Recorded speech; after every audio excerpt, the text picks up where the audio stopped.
Em 1957, no interior do Brasil, um homem relatou algo que não deveria existir naquela época. Sem filmes, sem referências, sem explicações. E ainda assim, o que ele descreveu apareceria novamente, anos depois. Quem era Antônio Vilas Boas? E o que realmente aconteceu naquela noite?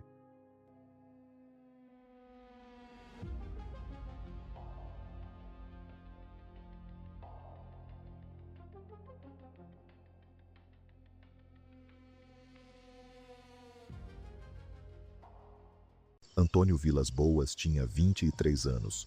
Filho de agricultores, vivia com a família em uma fazenda no interior de Minas Gerais, numa região pequena e isolada chamada São Francisco de Sales. Era um jovem trabalhador, sem instrução formal além do básico, sem contato com cultura urbana, sem acesso a filmes, revistas ou qualquer referência do que o mundo chamaria, anos depois, de ficção científica. Naquela época, o trabalho no campo muitas vezes avançava pela madrugada. O calor do dia era intenso demais, então os agricultores esperavam a noite cair para continuar o serviço. E foi exatamente durante uma dessas madrugadas que tudo começou. Era a madrugada do dia 16 de outubro de 1957. Antônio estava sozinho, trabalhando no campo com o trator, quando percebeu uma luz no céu.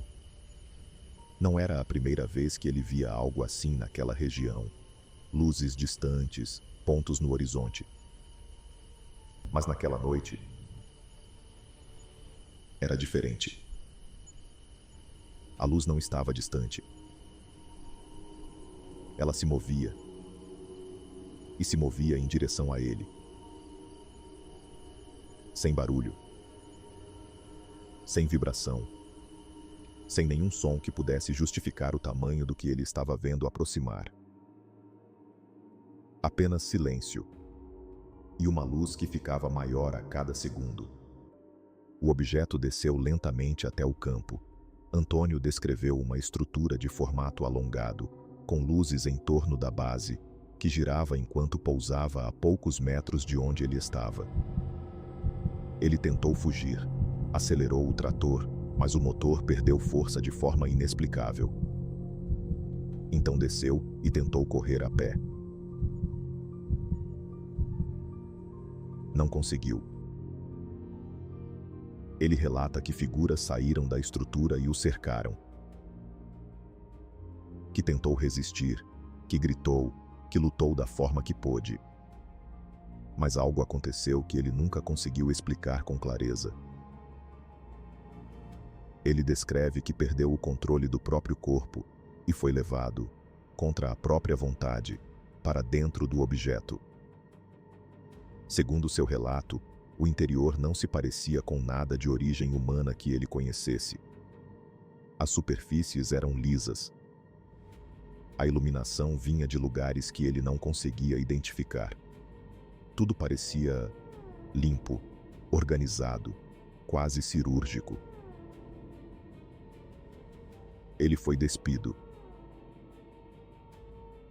Seu corpo foi coberto com um líquido, e então, figuras entraram no ambiente. Ele as descreveu como humanoides, estatura menor que a humana, olhos grandes e alongados, sem expressão reconhecível, movimentos precisos, silenciosos, coordenados. Eles não falavam entre si de forma compreensível.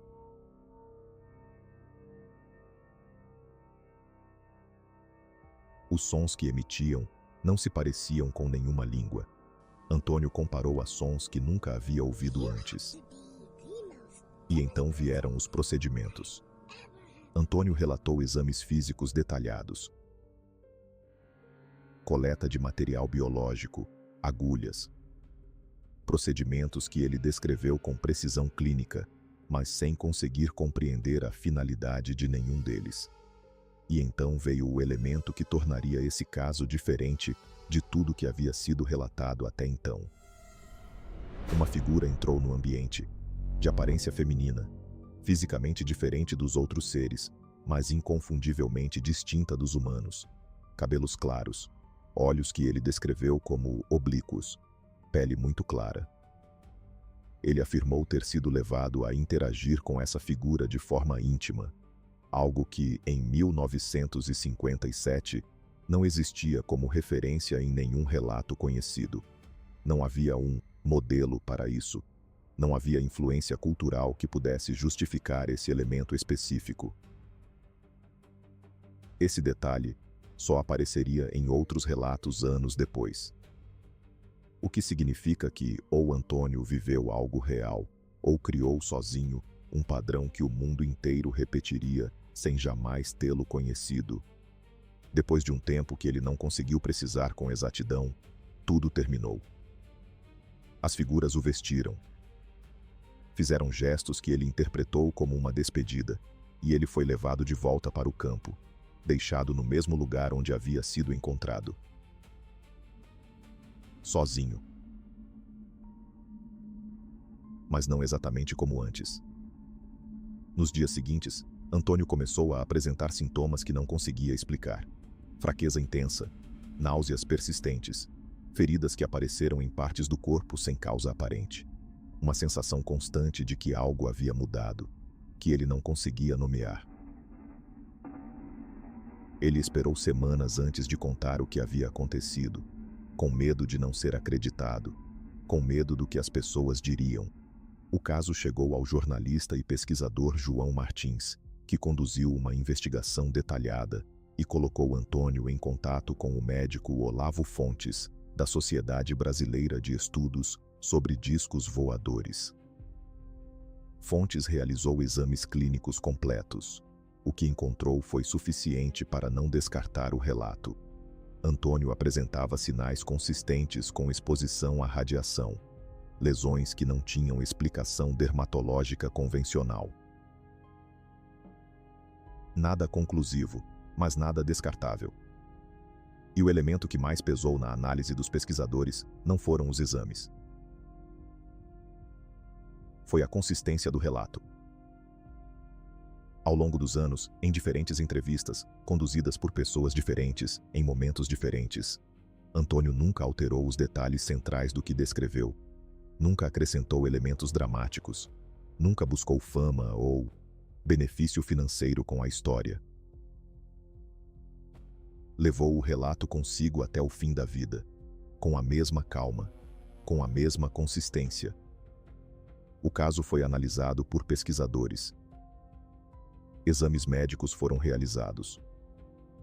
Alguns resultados indicavam exposição à radiação. Mas nada conclusivo. E com o passar dos anos, a história começou a mudar. Versões surgiram dizendo que Antônio teria sido levado a outro planeta. Mas esse detalhe não está presente no relato original. Então por que ele apareceu depois? Interpretação? Exagero? Ou apenas a forma como histórias evoluem com o tempo? Em 1957, não existiam filmes populares sobre abdução. Não existia um vocabulário cultural para o que Antônio descreveu. Não havia séries, documentários ou fóruns que pudessem ter moldado aquele relato. E ainda assim, os elementos que ele detalhou naquela madrugada apareceriam repetidamente em relatos de pessoas que nunca souberam da existência de Antônio Vilas Boas. O mesmo tipo de estrutura, os mesmos procedimentos, a mesma sensação de perda de controle, os mesmos sintomas físicos no retorno. Coincidência? Construção da mente de um jovem isolado no interior de Minas Gerais? Ou algo que aconteceu de verdade e que ainda não compreendemos completamente? Se esse tipo de pergunta faz sentido para você, o canal Alma em História existe exatamente para isso. Comenta aqui o que você acredita. Quero ler cada resposta. Toda semana um novo tema. E eu prometo, A realidade vai sempre surpreender mais do que a ficção. Se inscreva. A gente continua essa conversa.